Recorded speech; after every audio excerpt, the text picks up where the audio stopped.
প্রিয় দর্শক, সবাইকে শুভেচ্ছা জানিয়ে শুরু করছি এনটিভির নিয়মিত সাপ্তাহিক আয়োজন অন্যরকম গল্প। এবারে সাথে আছে আমি কথা নাহিয়ান। পূজা মণ্ডপ সাজানোয় ভিন্নতা আনার চেষ্টা করেন সংশ্লিষ্ট সবাই, যাতে করে নিজেদের মণ্ডপটি হয়ে ওঠে অন্যদের থেকে আলাদা এবং শৈল্পিক সুন্দর। এরকমই এক অন্যরকম চিন্তা থেকে সাজানো হয়েছে মুন্সিগঞ্জের নয়াপাড়ার মণ্ডপ। লাখো মাটির তৈরি টোপায় সাজানো হয়েছে এটি। দেখতেও ভিন্ন মাত্রা এনেছে বলে জনসমাগম হয়েছে প্রচুর।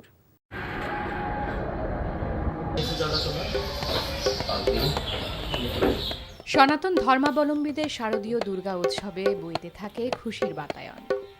এমনই মুন্সিগঞ্জ শহরের নয়াপাড়া এলাকায় মাটির তৈরি লাখো টোপায় সাজানো হয়েছিল পূজা মণ্ডপ।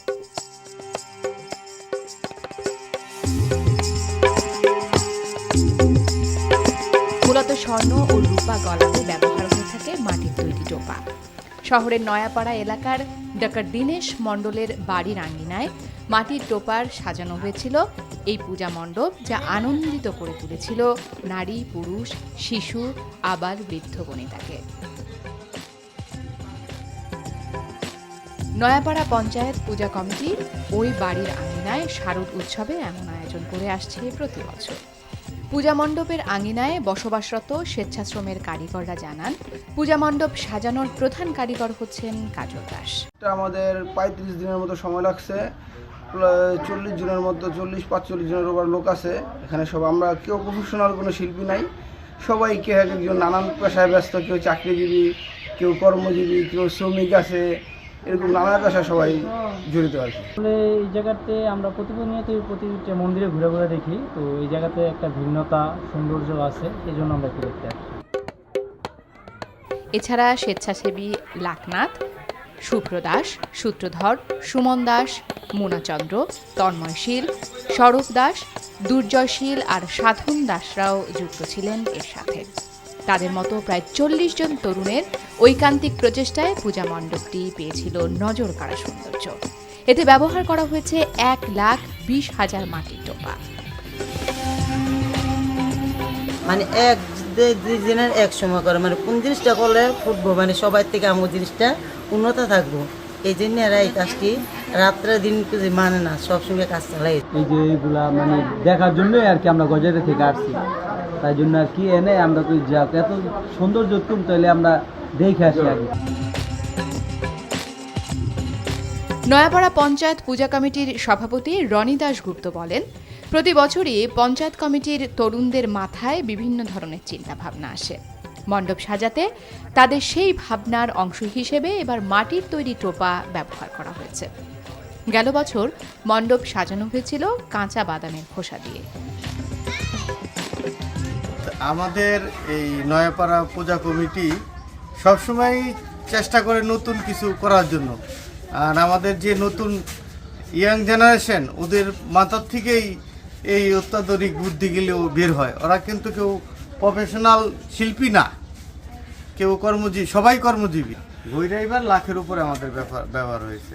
22 থেকে 25 জন লোক, অলরেডি 1.5 মাসের উপরে সময় লাগছে।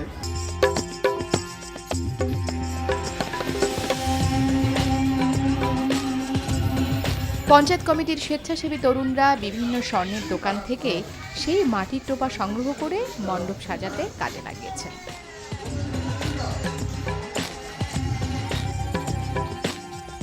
তারা কেউই পেশাদার নন, তবু তাদের নিপুণ হাতের ছোঁয়ায় এক অনন্য সৌন্দর্য ছড়িয়েছে মাটির টোপায় এ মণ্ডপের চারপাশ।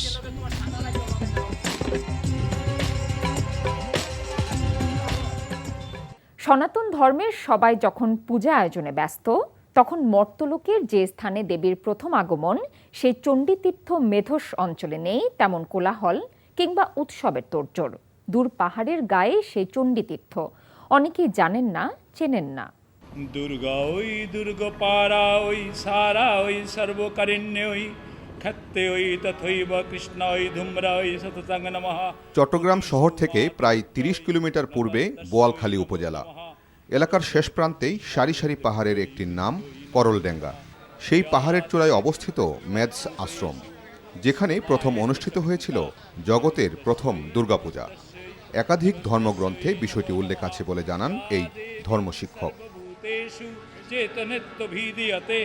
আমাদের সনাতনী সম্প্রদায়ের সবচেয়ে যে বৃহৎ পূজা আরম্ভ হয় সেটা হচ্ছে আমাদের দুর্গা উৎসব। বাংলাদেশের মধ্যে বিশেষ করে আমাদের চট্টগ্রামের বোয়ালখালীতে আমাদের জাতীয় তীর্থস্থান বলে খ্যাত মেধাসমুনির আশ্রমে প্রথম দুর্গাপূজা শুরু হয়। এটি আমাদের শ্রী শ্রী চণ্ডীতে এবং পুরাণের মধ্যে উল্লেখ রয়েছে।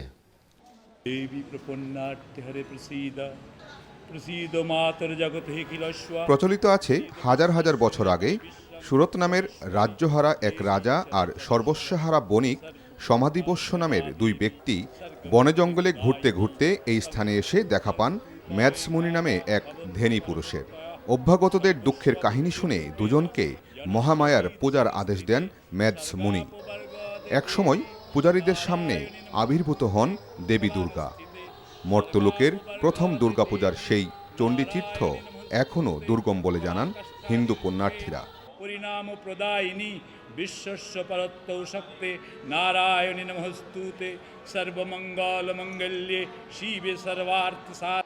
হচ্ছে কি মেধাসমুনি আশ্রমে যাওয়ার যাতায়াতের যে রাস্তা বা যে পথটুকু ওই পথটাতে একটু সংস্কারের ব্যবস্থা করে দেন, তবে ওই সময়টাতে আমরা বিভিন্ন ধর্মীয় অনুষ্ঠান হোক অথবা দুর্গাপূজা অনুষ্ঠান হোক আমরা ওইখানে গিয়েও দুর্গাপূজা উৎসবটা সুন্দরভাবে পালন করতে পারবো। রাস্তাঘাট আরও সুবিধা হলে আর সবসময় যাওয়া যেত। এখানে কোনো রোডঘাট কোনো এখনো সংস্কার হয়নি। হ্যাঁ, যাতায়াতের আমাদের ভীষণ অসুবিধা হয়।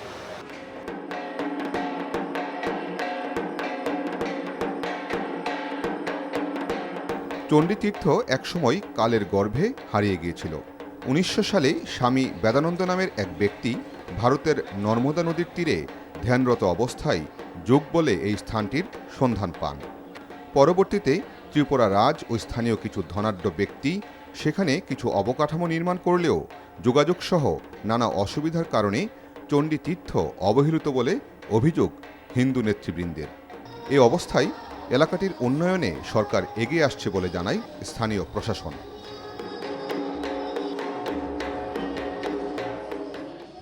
যে চণ্ডীতীর্থ মেধস আশ্রম, এই আশ্রমে যাতায়াতের রাস্তাটা সংস্কারের জন্য আমরা বারবার দাবি জানিয়েছি। কিছু কিছু মেরামত হয়, কিন্তু এখন পর্যন্ত এই রাস্তাটা সঠিকভাবে মেরামত বা পুনর্নির্মাণ করা হয়নি। এখনও যাওয়া আসার ক্ষেত্রে অনেক দুর্ভোগ পোহাতে হচ্ছে। সেটা বোয়ালখালী করলডাঙ্গা পাহাড়ে যে মেধস আশ্রম রয়েছে তার যাতায়াতের পথটি, এটি সংস্কারের জন্য আমরা দাবি জানাচ্ছি।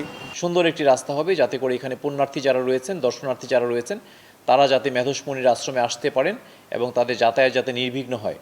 এছাড়াও আমরা মন্দিরের উন্নয়ন কার্যক্রমের জন্য বেশ কিছু ছোটোখাটো প্রকল্প হাতে নিয়েছি। আমরা এগুলো আগামী 1 থেকে 1.5 বছরের মধ্যে এই মেধসমুনি আশ্রমের যে উন্নয়ন প্রকল্পগুলো আছে সেগুলো আমরা বাস্তবায়ন করব, যাতে করে দেশ বিদেশের হিন্দু ধর্মীয় পুণ্যার্থী যারা রয়েছেন, দর্শনার্থী যারা রয়েছেন, তারা যাতে এখানে সুন্দরভাবে এসে তাদের ধর্মীয় কার্যক্রম এবং যারা এখানে ট্যুরিজমের জন্য আসবেন, পর্যটনের জন্য আসবেন, দেখতে আসবেন, তারাও যাতে সুন্দর পরিবেশে মেধসমুনি আশ্রমের এই জায়গাটি তারা উপভোগ করতে পারেন। আমরা সেই জন্য সরকারের পক্ষ থেকে আমরা কাজ করছি। চণ্ডীতীর্থের প্রাকৃতিক পরিবেশকে দেবী ভাগবতে স্বর্গাদপি সোমনহর বলে উল্লেখ আছে।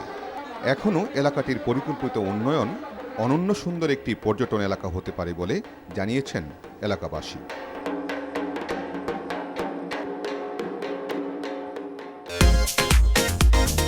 কত ধরনের ফেস্টিভ্যালের কথাই তো আপনাদের বলে থাকি, কিন্তু যখনই কথা ওঠে খাবারের উৎসবের তখন জিভে জল চলে আসে।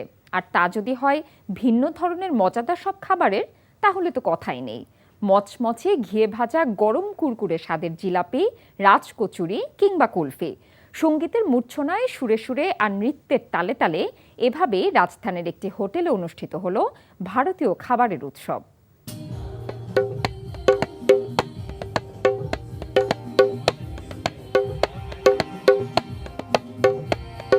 দক্ষ শেফদের নিপুণ হাতে একের পর এক তৈরি হচ্ছে জিভে জলানা মচমচে স্বাদের জিলাপি। শুধু কি তাই,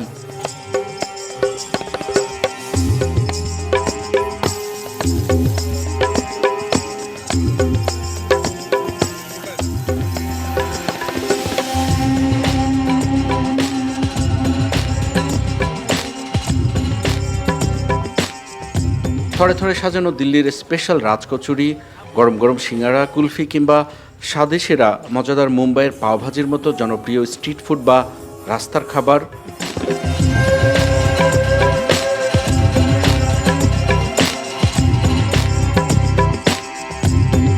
ঝাল মিষ্টি এমন 1.5 শতাধিক পদের খাবারের সমারোহ যেমন চোখ জোড়াবে, তেমনি পেট পুজোয় কেটে যায় দারুণ এক সময়। আজ আপনাদেরকে নিয়ে এসেছি প্যান প্যাসিফিক সোনারগাঁ হোটেলে। আমরা এখানে আপনাদের দেখানোর চেষ্টা করব এই ধরনের হোটেলগুলোতে ঠিক কী ধরনের খাবার পাওয়া যায়। অনেকের কৌতূহল থাকে যে এখানকার খাবারের দাম কেমন কিংবা সবাই আসতে পারে কি না, এই সব খুঁটিনাটি বিষয়ে আমরা জানানোর চেষ্টা করব।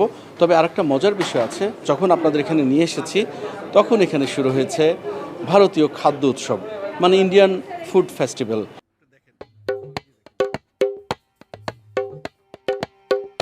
বলছি এমন এক খাবারের কথা যার আলাদা করে কোনো পরিচয়ই লাগে না। ঠিকই ধরেছেন, বিরিয়ানি। মুখরোচক নানান স্বাদের বিরিয়ানি, বিশেষ করে হায়দ্রাবাদি মাটন বিরিয়ানি, পাঞ্জাবি চাওয়া মশালা, ফিশ টিক্কা, অমৃতরা, নাগপুরি সাজি মাটন, দহি লাসানি, চিকেন বাঞ্জারা, কাবাব, গুজরাটি ডাও মশালা, আলু মেথি মশালা, পনির মাখানি, দোসা সহ 1.5 শতাধিক পদের খাবারের বাহার মুগ্ধ করে ভোজন প্রেমিকদের। আর এসব মজাদার খাবার তুলে দেবার জন্যে ব্যস্ততার শেষ নেই ভিনদেশি শেফ ছাড়াও দেশি শেফদের।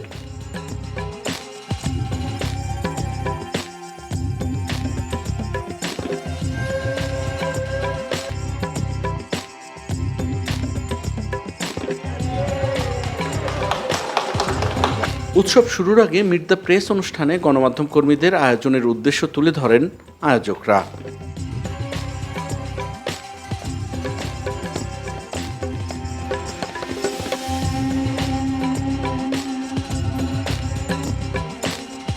জমকালো আয়োজনে সুস্বাদু ভারতীয় এসব খাবারের সমারোহ সঙ্গে শিল্পীদের মন মাতানো সঙ্গীতের মূর্ছনায় প্রাণবন্ত হয়ে ওঠে ইন্ডিয়ান ফুড ফেস্টিভ্যাল।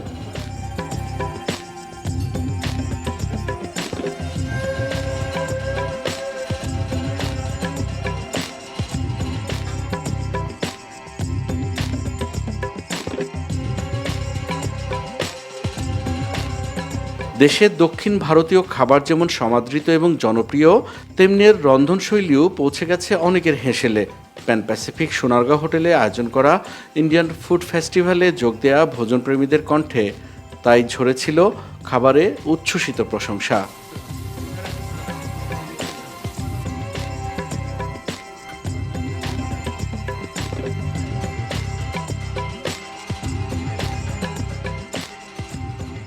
এখানে এসে আমার অনুভূতিটা আসলে এটা অন্যরকম, ডিফারেন্ট একটা লেভেল।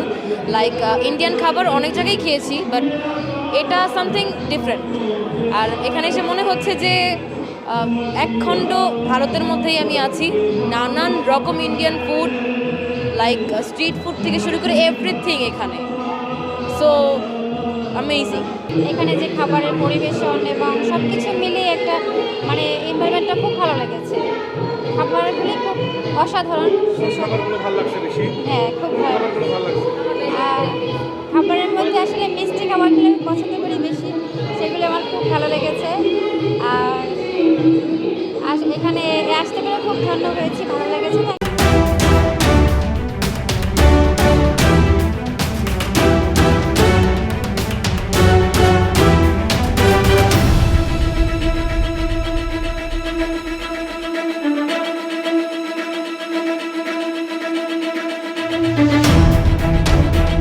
লাইভ মিউজিক, সেই সাথে লাইভ কিচেন, ফরমাইশ মতো পাতে তোলা উপমহাদেশের মজার মজার সব খাবারের স্বাদ আর সঙ্গীতের মুগ্ধতার মিশেলে ভোজনপ্রেমীদের হৃদয়ে দোলা দেয় অন্যরকম এক ভালো লাগার অনুভূতি।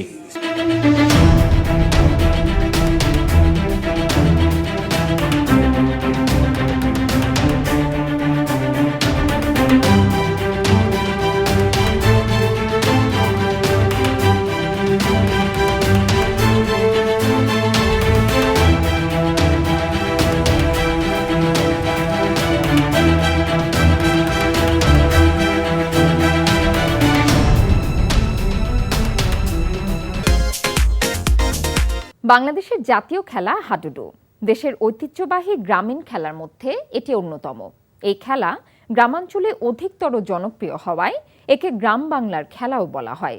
মেহেরপুরে হয়ে গেল গ্রাম বাংলার এই ঐতিহ্যবাহী হাডুডু খেলা। নতুন প্রজন্মের কাছে গ্রাম বাংলার হাডুডু খেলাকে পরিচিত করতে এই প্রতিযোগিতার আয়োজন।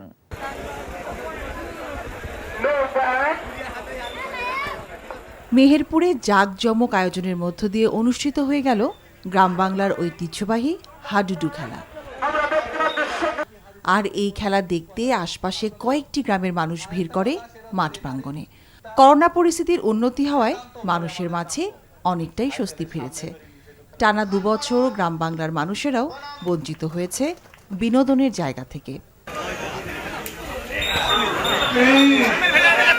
হাডুডু জাতীয় খেলা হলেও নিয়মিত আয়োজন না হওয়ায় ঐতিহ্য হারাতে বসেছে খেলাটি।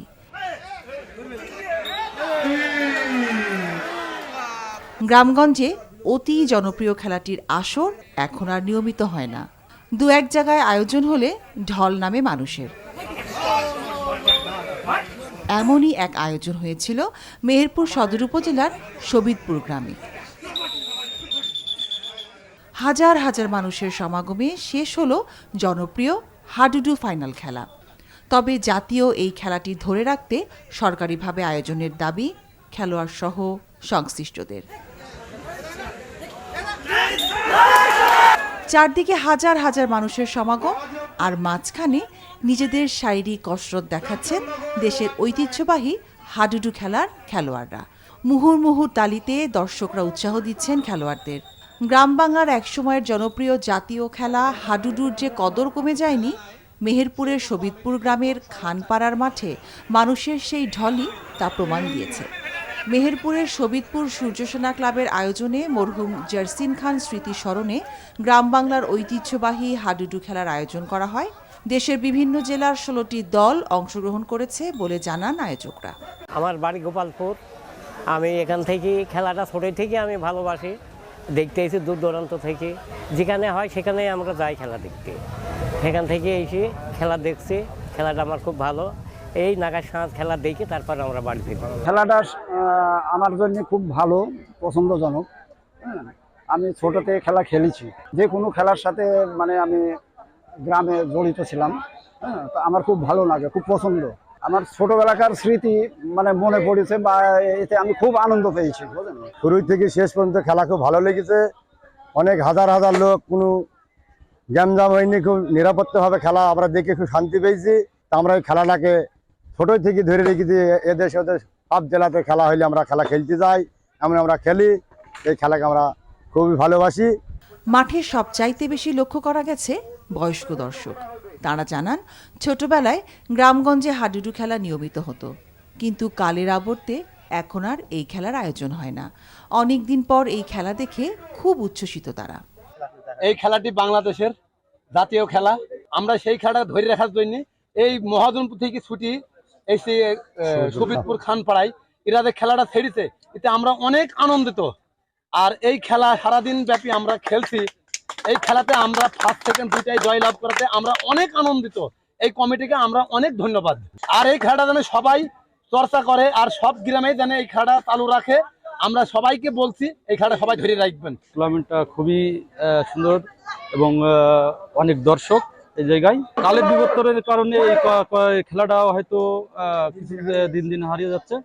এর কারণে এখানে খেলাটা হচ্ছে, তো আমাদের খেলা করছি এবং দর্শককেও আনন্দ দিতে পেরেছি কিনা দর্শকটাই ভালো বুঝবে। আমার মনে হয় যে আমরা দর্শককে আনন্দ দিতে পেরেছি। এই ধরনের খেলাটা আরো যদি বেশি বেশি করে হয়, তাহলে আমাদের যুব সমাজটাও কিছুটা মাদকমুক্ত থাকবে। কারণ গণতান্ত্রিক বাংলাদেশ সরকার যে পরিমাণ খেলাধুলার প্রতি ইয়ে দিয়েছে আগ্রহ, সেই হিসাবে যদি আমরা এই খেলাগুলো আরো বেশি বেশি করে এলাকা ভিত্তিক করতে পারি, তাহলে ওই দিকটা আমরা কিছুটা মুক্তি পাতে পারি। হাডুডু খেলোয়াড়রা জানান, জনপ্রিয়তার কারণে এই হাডুডু খেলাকে জাতীয় খেলা হিসেবে ঘোষণা করা হয়, কিন্তু কালের আবর্তে এখন আর নিয়মিত আয়োজন হয় না খেলাটির। এই ঐতিহ্যবাহী খেলাটিকে টিকিয়ে রাখতে সরকারি উদ্যোগ গ্রহণ করা দরকার। নতুন প্রজন্মকে এই হাডুডু খেলাকে পরিচিত করার জন্য আমাদের এই আয়োজন। এই আয়োজন প্রতি বছরই আমাদের এখানে হয়ে থাকে, এবছরও ন্যায় হচ্ছে।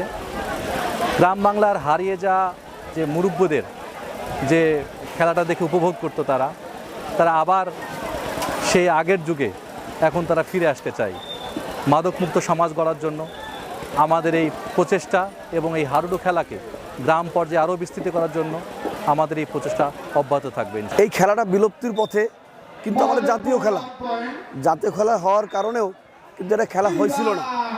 খেলাটা দেব, তারপরেও করোনার পরে মানুষের বিভিন্ন ধরনের কাজকর্ম দেখে এখন আমরা খেলাটা এই মাঠে দিচ্ছি।